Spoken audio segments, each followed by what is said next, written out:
Hi guys, we're here at Barangay Buli.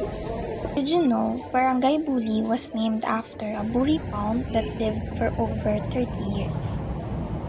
Hi, so ngayon nandito tayo sa Buli Health Center kung saan nagbibigay sila ng mga libreng tulong sa mga mamayan ng Buli. Right? Luella, parang hindi ka okay. May sakit ka ba? Halika pa, pagkagin ko sakit. Now we're here at Buli Health Center, a government-owned health center which offers free services to those who cannot afford it and is known for having experienced and well-trained doctors and nurses.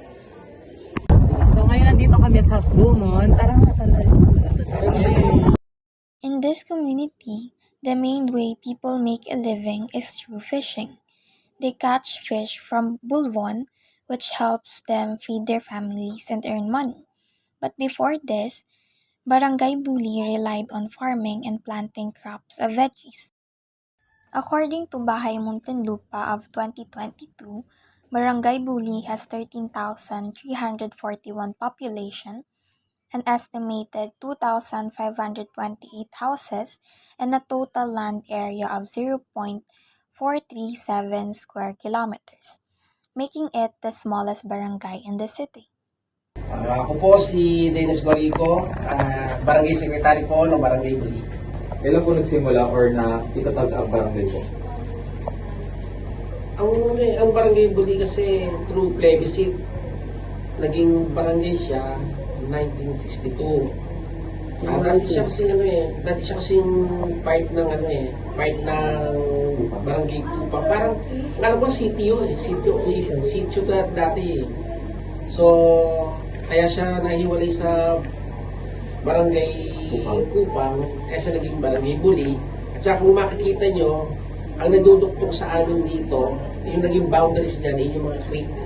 May mga ilog dyan, from Kupang, boundary, Buli. Sa kabila naman, from Buli to Suba, meron din nakahati ng ilog. So, yung nasa gitna, yung Buli, Kupang, Suba. What advice can you give to the young ones in the preservation of your local barangay?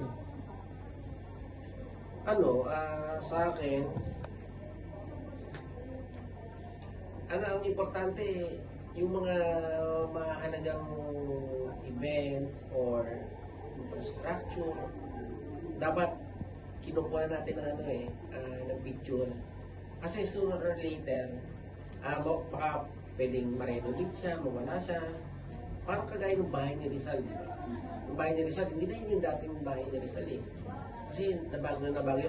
Oo nga, kasi syempre, matagal na nasisira.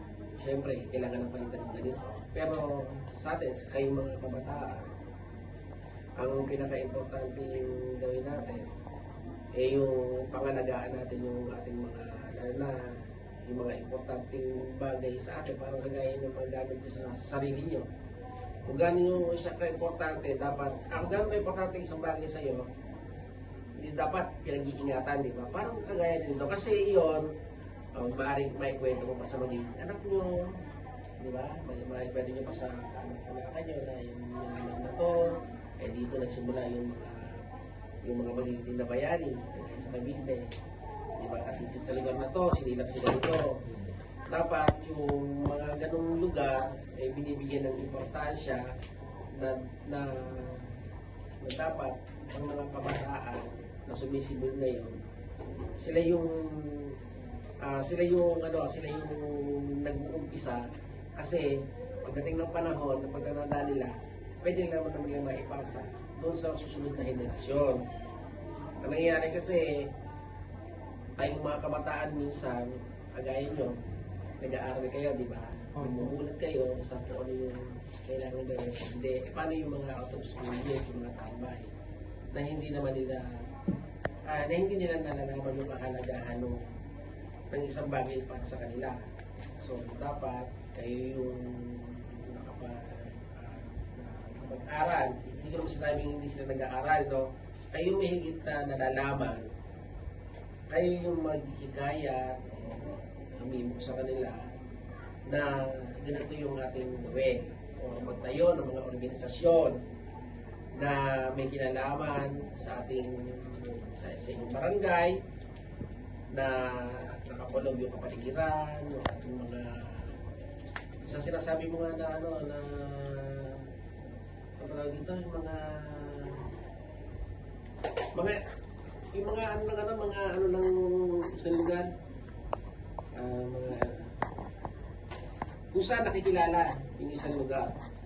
Kumbaga sa atin halimbawa dito sa amin sa Barangay Buli, ang mamalaksan namin yung ano yung puno ng buli kaso wala na kaming buli na kung saan doon nakilala yung aming barangay nga lang kaso hindi na namin na-preserve magdaan pa lang kantay na time na gano'n no?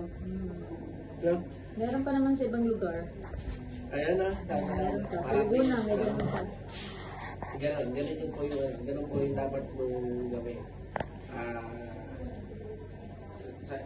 lalo na sa inyo sa edad nyo dapat mag-focus kayo doon sa mga bagay na So hanggang dito na lang. Bye na.